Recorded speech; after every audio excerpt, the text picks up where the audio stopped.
ಸ್ನೇಹಿತರೆ ನಮಸ್ಕಾರ. ನೀವು ನೋಡ್ತಾ ಇದ್ದೀರಾ ಡೈಲಿ ಮಾಧ್ಯಮ. ನಾನು ಅಶೋಕ್ ದಾವಣಗೆರೆ. ಸೋಷಿಯಲ್ ಮೀಡಿಯಾದಲ್ಲಿ ಸಿಕ್ಕಾಪಟ್ಟೆ ಚರ್ಚೆ ಆಗ್ತಾ ಇದೆ. ಯಾವ ವಿಷಯ? ಟಾಕ್ಸಿಕ್ ಮತ್ತು ಕೆಡಿ ಸಿನಿಮಾಗಳು. ಈ ಎರಡೂ ಸಿನಿಮಾಗಳ ರಿಲೀಸ್ ನಲ್ಲಿ ಏನಾದರೂ ವ್ಯತ್ಯಾಸ ಆಗುತ್ತಾ ಅನ್ನೋ ಬಗ್ಗೆ ಬಹಳಷ್ಟು ಚರ್ಚೆ ಆಗ್ತಾ ಇದೆ. ಅದಕ್ಕೆ ಕಾರಣ ಜನನಾಯಕನ್ ಅಂತೇಳಿ ಸೋಷಿಯಲ್ ಮೀಡಿಯಾದಲ್ಲಿ ಒಂದಷ್ಟು ಚರ್ಚೆ ಆಗ್ತಾ ಇದೆ. ಅರೆ, ಕಾಲಿವುಡ್ನ ದಳಪತಿ ವಿಜಯ್ ಅವರ ಜನನಾಯಕನ್ಗೂ ಸ್ಯಾಂಡಲ್ವುಡ್ನ ರಾಕಿಂಗ್ ಸ್ಟಾರ್ ಯಶ್ ಅವರ ಟಾಕ್ಸಿಕ್ಗೂ ಆಕ್ಷನ್ ಪ್ರಿನ್ಸ್ ಧ್ರುವ ಸರ್ಜಾ ಅವರ ಕೆಡಿ ಸಿನಿಮಾಗೂ ಏನ್ ಸಂಬಂಧ? ಇದ್ರ ಬಗ್ಗೆ ನಾವು ಮಾತಾಡ್ತಾ ಹೋಗೋಣ. ನೀವಿನ್ನೂ ಕೂಡ ನಮ್ಮ ಚಾನಲ್ಗೆ ಸಬ್ಸ್ಕ್ರೈಬ್ ಆಗಿಲ್ಲ ಅಂತ ಹೇಳಿದ್ರಿ ಕೂಡಲೇ ಸಬ್ಸ್ಕ್ರೈಬ್ ಮಾಡ್ಕೊಳ್ಳಿ. ಹಾಗೇನೆ ಪ್ರತಿಯೊಂದು ಅಪ್ಡೇಟ್ಗಾಗಿ ತಪ್ಪದೆ ಬೆಲ್ ಬಟನ್ ಅನ್ನು ಒತ್ತಿ. ಜನನಾಯಕನ್ ದಳಪತಿ ವಿಜಯ್ ಅಭಿನಯಿಸಿರುವಂತಹ ಕಟ್ಟ ಕಡೆಯ ಸಿನಿಮಾ. ವಿಜಯ್ ಹೇಳಿರೋ ಹಾಗೆ ಇದು ನನ್ನ ಕೊನೆಯ ಸಿನಿಮಾ. ಈ ಸಿನಿಮಾ ಆದ್ಮೇಲೆ ನಾನು ಅಭಿನಯಿಸೋದಿಲ್ಲ ಸಿನಿಮಾದಲ್ಲಿ ಅಂತ ಹೇಳಿದರೆ ಅದಕ್ಕೆ ಕಾರಣ ಅಫ್ಕೋರ್ಸ್ ಅವರ ರಾಜಕೀಯ ಜರ್ನಿ. ಈಗ ಆಲ್ರೆಡಿ ಪಕ್ಷವನ್ನ ಘೋಷಣೆ ಮಾಡಿದ್ದು ಆಯಿತು, ಅಧಿಕೃತವಾಗಿ ರಾಜಕೀಯ ಪ್ರವೇಶ ಮಾಡಿದ್ದು ಆಯಿತು. ಇದೇ ಏಪ್ರಿಲ್ನಲ್ಲಿ ತಮಿಳುನಾಡಿನಲ್ಲಿ ವಿಧಾನಸಭಾ ಚುನಾವಣೆಗೆ ಅವರ ಪಕ್ಷ ಸ್ಪರ್ಧಿಸುತ್ತೆ.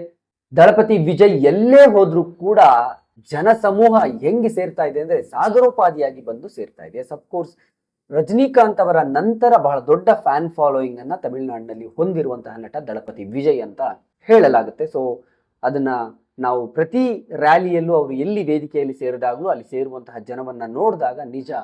ಆದ್ರೆ ಅದು ವೋಟ್ ಆಗಿ ಕನ್ವರ್ಟ್ ಆಗುತ್ತಾ ನಮ್ಗೆ ಗೊತ್ತಿಲ್ಲ. ತಮಿಳುನಾಡಿನಲ್ಲಿ ಏನ್ ಬೇಕಾದ್ರೂ ಆಗುತ್ತೆ. ಯಾಕಂದ್ರೆ ಸಿನಿಮಾ ರಂಗದಿಂದಲೇ ಬಂದು ತಮಿಳು ರಾಜಕೀಯದಲ್ಲಿ ಬಹಳ ದೊಡ್ಡ ಬದಲಾವಣೆಯನ್ನ ತಂದಂತವರು ಅನೇಕರಿದ್ದಾರೆ. ತಮಿಳು ಚಿತ್ರರಂಗ ಮತ್ತು ತಮಿಳುನಾಡಿನ ರಾಜಕೀಯ ಒಂದು ರೀತಿ ಅವಿನಾಭಾವ ಸಂಬಂಧ. ನಾವದನ್ನ MG ರಾಮಚಂದ್ರನ್ ಅಂದ್ರೆ MGR ಅವರು ಕೂಡ ಚಿತ್ರರಂಗದಿಂದಲೇ ಬಂದು ತಮಿಳು ರಾಜಕೀಯದಲ್ಲಿ ತಮಿಳುನಾಡಿನ ರಾಜಕೀಯದಲ್ಲಿ ಬಹಳ ದೊಡ್ಡ ಕ್ರಾಂತಿಯನ್ನು ಮಾಡಿದವರು. ಕರುಣಾನಿಧಿ ಅವರು, ಜಯಲಲಿತಾ ಅವರು ಮಾಡಿದ ಸಾಧನೆ ಕಡಿಮೆನ?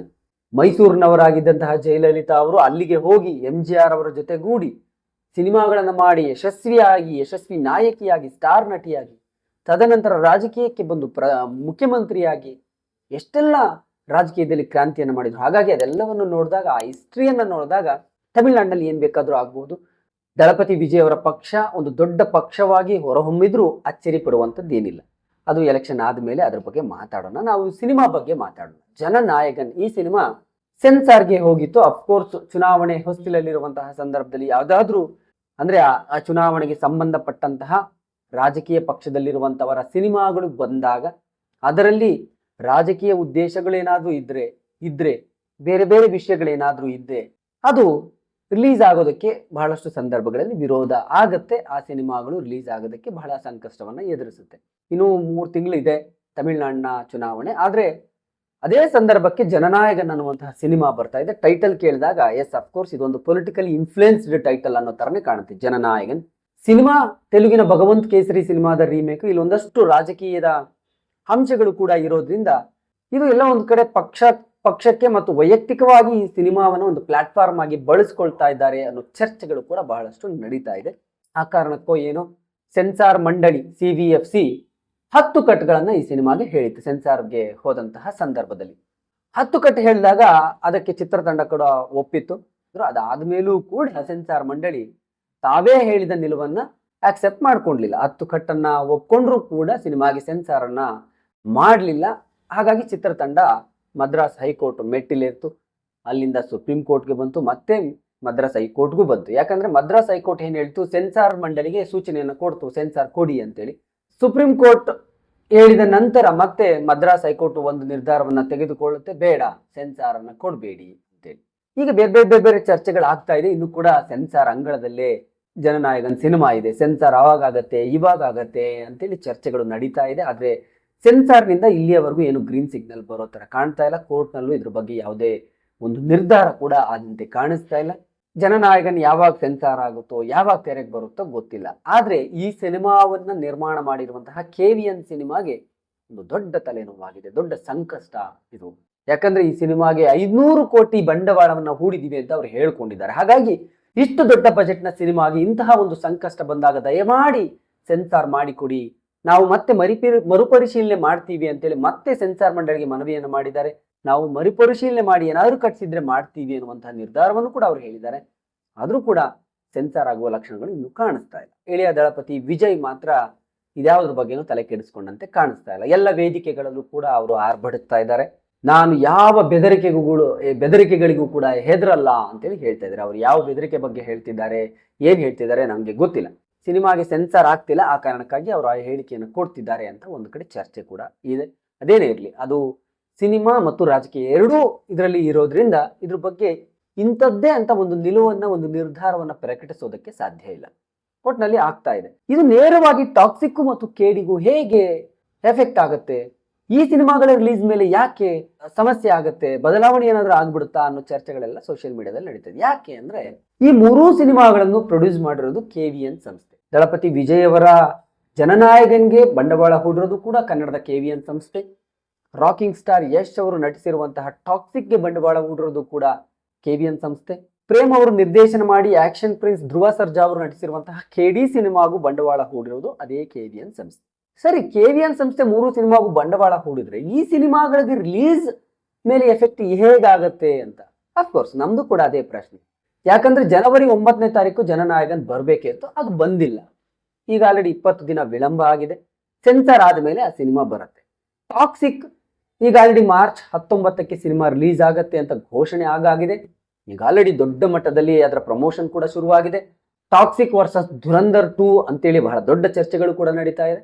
ಅದಾದ ನಂತರ KD ಸಿನಿಮಾ, ಯಾಕಂದ್ರೆ KVN ಆಗಿರೋದ್ರಿಂದ ಒಂದು ಸಿನಿಮಾ ಆದ್ಮೇಲೆ 2-3 ತಿಂಗಳು ಗ್ಯಾಪ್ ಇಟ್ಕೊಂಡು ಇನ್ನೊಂದು ಸಿನಿಮಾ, ಆ 2-3 ತಿಂಗಳು ಗ್ಯಾಪ್ ಇಟ್ಕೊಂಡು ಇನ್ನೊಂದು ಸಿನಿಮಾ ಅಂತ ಪ್ಲಾನ್ ಮಾಡ್ಕೊಂಡಿರ್ತಾರೆ.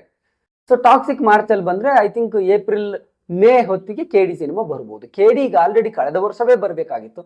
ಆದ್ರೆ ಅದೇನೋ ಪೋಸ್ಟ್ ಪ್ರೊಡಕ್ಷನ್ ಕೆಲಸಗಳು ನಡೀತಾ ಇದೆ ಅಂತೇಳಿ ಪ್ರೇಮ್ ಅವರು ಆ ಪೋಸ್ಟ್ ಪ್ರೊಡಕ್ಷನ್ ಕೆಲಸದಲ್ಲಿ ಬ್ಯುಸಿ ಆಗಿರೋದ್ರಿಂದ ಸಿನಿಮಾ ತಡ ಆಗ್ತಾ ಇದೆ ಅಂತ, ಅಲ್ಲಿ ಏನೇನೋ ಒಂದಷ್ಟು ಗೊಂದಲಗಳಿದೆ ಅಂತ ಕೇಳ್ಪಟ್ಟಿದ್ವಿ. ಧ್ರುವ ಸರ್ಜಾ ಅವ್ರಿಗೂ ಕೂಡ ಬೇಸರ ಇದೆ ಇದ್ರ ಬಗ್ಗೆ, ಲೇಟ್ ಆಗ್ತಿರೋದ್ರ ಬಗ್ಗೆ ಅಂತ. ಏನೇ ಇರಲಿ, ಬಟ್ ಸಿನಿಮಾ ಇಷ್ಟೊತ್ತಿಗೆ ರಿಲೀಸ್ ಆಗಬೇಕಾಗಿತ್ತು, ಆದರೆ ಆಗಿಲ್ಲ. ಆದಷ್ಟು ಬೇಗ ಆಗಬೇಕು.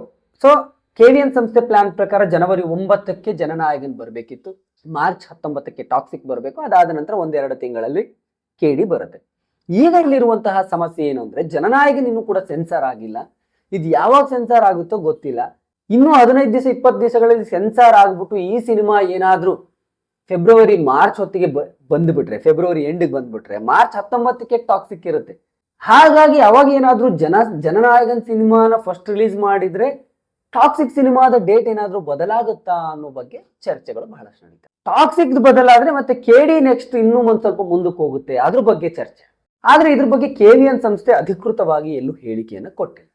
ಜನನಾಯಕನ್ ತಡವಾಗಿ ಬರಬಹುದು, ಅಥವಾ ಅದು ಟಾಕ್ಸಿಕ್ ಸೆನ್ಸಾರ್ ಲೇಟ್ ಆದ್ರೆ ಟಾಕ್ಸಿಕ್ ಆದ್ಮೇಲೆ ಬರಬಹುದು, ಅಥವಾ ಚುನಾವಣೆ ಆದ್ಮೇಲೆ ತೆರೆಗೆ ಬರಬಹುದು. ಹಾಗಾದಾಗ ಟಾಕ್ಸಿಕ್ಗೆ ಯಾವುದೇ ರೀತಿ ಸಮಸ್ಯೆ ಇಲ್ಲ ಮಾರ್ಚ್ 19ಕ್ಕೆ ಬರೋದ್ರಲ್ಲಿ. ಆದ್ರೆ ಈ ಹಿಂದೆ ಮುಂದೆ ಆಗುತ್ತೆ, ಜನನಾಯಕನ್ ಸಿನಿಮಾ ತಡ ಆಗ್ತಿರೋದ್ರಿಂದ ಟಾಕ್ಸಿಕ್ ಮತ್ತು KDಗೂ ಕೂಡ ಸಮಸ್ಯೆ ಆಗುತ್ತೆ, ರಿಲೀಸ್ ನಲ್ಲಿ ವಿಳಂಬ ಆಗ್ಬಹುದು ಅನ್ನೋ ಚರ್ಚೆ ಇದೆಯಲ್ಲ, ಅದು ಈಗ ಸದ್ಯಕ್ಕೆ ಅನಗತ್ಯ ಅಂತ ಅನ್ಸುತ್ತೆ. ಯಾಕಂದ್ರೆ KVN ಸಂಸ್ಥೆ ಅದರ ನಿರ್ಧಾರವನ್ನ ತೆಗೆದುಕೊಳ್ಳುತ್ತೆ. KVN ಇಲ್ಲಿಯವರೆಗೂ ಯಾವುದೇ ನಿರ್ಧಾರವನ್ನ, ಆ ರೀತಿಯ ನಿರ್ಧಾರವನ್ನ ಪ್ರಕಟಿಸಿಲ್ಲ. ಮತ್ತು ತಮ್ಮ ಸಿನಿಮಾ ಅಂತ ಬಂದಾಗ ರಾಕಿಂಗ್ ಸ್ಟಾರ್ ಯಶ್ ಅವರು ಬಹಳ ಸ್ಪಷ್ಟವಾಗಿರ್ತಾರೆ. ಅದು ಯಾವುದೇ ಸಿನಿಮಾ ಇರಲಿ, ತಾವು ಅಂದುಕೊಂಡ ಸಂದರ್ಭಕ್ಕೆ ತಮ್ಮ ಪ್ಲಾನ್ ಪ್ರಕಾರ ಸಿನಿಮಾವನ್ನ ತೆರೆಗೆ ತರೋದ್ರಲ್ಲಿ ಅವ್ರು ನಿಸ್ಸೀಮರು. ಮತ್ತೆ ತಮ್ಮ ತಲೆಯಲ್ಲಿ ಒಂದು ಪ್ಲಾನಿಂಗ್ ಇರುತ್ತೆ, ಅದನ್ನ ಅವರು ಖಂಡಿತವಾಗ್ಲೂ ಅದನ್ನ ಬಿಟ್ಕೊಡೋದಿಲ್ಲ. ಮಾರ್ಚ್ 19ಕ್ಕೆ ಬಂದೇ ಬರ್ತೀವಿ ಅಂತ ಈಗ ಆಲ್ರೆಡಿ ಹೇಳಾಗಿದೆ. ಯಾಕಂದ್ರೆ ಒಂದ್ಸಲ ಆಲ್ರೆಡಿ ಸಿನಿಮಾ ರಿಲೀಸ್ ಡೇಟ್ ಕೂಡ ಚೇಂಜ್ ಆಗಿರೋದ್ರಿಂದ ಈಗ ಆಲ್ರೆಡಿ ಮಾರ್ಚ್ 19ಕ್ಕೆ ದೊಡ್ಡ ಮಟ್ಟದಲ್ಲಿ, ಮೊನ್ನೆ ಟೀಸರ್ ಬಂದ ಮೇಲಂತೂ ಅದರ ಹೈಪ್ ಯಾವ ರೇಂಜಿಗೆ ಹೋಗಿದೆ ಅಂದ್ರೆ, ಯಾವಾಗ ಈ ಸಿನಿಮಾ ನೋಡ್ತೀವೋ ಟಾಕ್ಸಿಕ್ನ ಅಂತ ಅಭಿಮಾನಿಗಳು, ಸಿನಿ ಪ್ರೇಕ್ಷಕರು ಕಾಯ್ತಾ ಇದ್ದಾರೆ. ಹೀಗಾಗಿ ಮತ್ತೇನಾದ್ರೂ ರಿಲೀಸ್ ವಿಳಂಬ ಮಾಡಿದ್ರೆ ಖಂಡಿತವಾಗ್ಲೂ ಆಕ್ರೋಶಕ್ಕೊಳಗಾಗ್ಬಿಡ್ತಾರೆ ಅಭಿಮಾನಿಗಳು. ಹಾಗಾಗಿ ಮಾರ್ಚ್ 19ರ ಬದಲು ಬೇರೆ ಡೇಟ್ಗೆ ಖಂಡಿತವಾಗ್ಲೂ ಟಾಕ್ಸಿಕ್ ಬರೋದಿಲ್ಲ, ಅದು ಬಂದೇ ಬರುತ್ತೆ ಅನ್ನುವಂತಹ ವಿಶ್ವಾಸ ನನ್ನಂತಹ ಅನೇಕರಿಗಿದೆ. ಈ ಚರ್ಚೆಗಳ ಮಧ್ಯದಲ್ಲಿ ಯಶ್ ಅವರು ಕೂಡ ಅಥವಾ ಟಾಕ್ಸಿಕ್ ಸಿನಿಮಾ ತಂಡ ಕೂಡ ಈ ಡೇಟ್ ಬದಲಾವಣೆ ಬಗ್ಗೆ ಎಲ್ಲೂ ಮಾತನಾಡಿಲ್ಲ. ಇನ್ನು ಪ್ರೇಮ್ ಅವರಂತೂ ಡೇಟ್ ನ ಅನೌನ್ಸ್ ಮಾಡೇ ಇಲ್ಲ. ಅವ್ರು ಯಾವಾಗ ಬೇಕಾದ್ರೂ ಮಾಡ್ಕೋಬಹುದು, ಅದು ಸಮಸ್ಯೆ ಇಲ್ಲ. ಅವರು ಟಾಕ್ಸಿಕ್ ಲೇಟ್ ಆದ್ರೆ KD ಲೇಟ್ ಮಾಡ್ಕೋಬಹುದು, ಯಾಕಂದ್ರೆ ಅವ್ರನ್ನು ಡೇಟ್ ಅನೌನ್ಸ್ ಮಾಡಿಲ್ಲ. ಆದ್ರೆ ಜನನಾಯಕನ್ ಲೇಟ್ ಆದಷ್ಟು ಟಾಕ್ಸಿಕ್ ಲೇಟ್ ಆಗುತ್ತೆ, ಟಾಕ್ಸಿಕ್ ಲೇಟ್ ಆದಷ್ಟು KD ಲೇಟ್ ಆಗುತ್ತೆ ಅನ್ನೋ ಚರ್ಚೆ ಇದೆಯಲ್ಲ, ಅದು ಬಹುಶಃ ಅನಗತ್ಯ ಅಂತ ಅನ್ಸುತ್ತೆ. ಯಾಕಂದ್ರೆ ಇದ್ರ ಬಗ್ಗೆ ಇನ್ನೂ KVN ಸಂಸ್ಥೆ, ರಾಕಿಂಗ್ ಸ್ಟಾರ್ ಯಶ್ ಆಗ್ಲಿ, ಪ್ರೇಮ್ ಅವರಾಗ್ಲಿ, ಧ್ರುವ ಸರ್ಜಾ ಅವರಾಗ್ಲಿ ಯಾರೂ ಕೂಡ, ಅಂದ್ರೆ ಆ ಸಿನಿಮಾಗಳಿಗೆ ಸಂಬಂಧಪಟ್ಟವ್ರು ಯಾರೂ ಕೂಡ ಹೇಳಿಕೆಯನ್ನು ಕೊಟ್ಟಿಲ್ಲದೆ ಇರೋದ್ರಿಂದ ವಿಳಂಬ ಆಗುತ್ತೆ ಅಂತ ನನಗನ್ನಿಸ್ತಾ ಇಲ್ಲ. ವಿಶೇಷವಾಗಿ ಟಾಕ್ಸಿಕ್ ವಿಳಂಬ ಆಗುತ್ತೆ ಅಂತ ನನಗನ್ನಿಸ್ತಾ ಇಲ್ಲ. ಮಾರ್ಚ್ 19ಕ್ಕೆ ಖಂಡಿತವಾಗ್ಲೂ ಟಾಕ್ಸಿಕ್ ಬರುತ್ತೆ.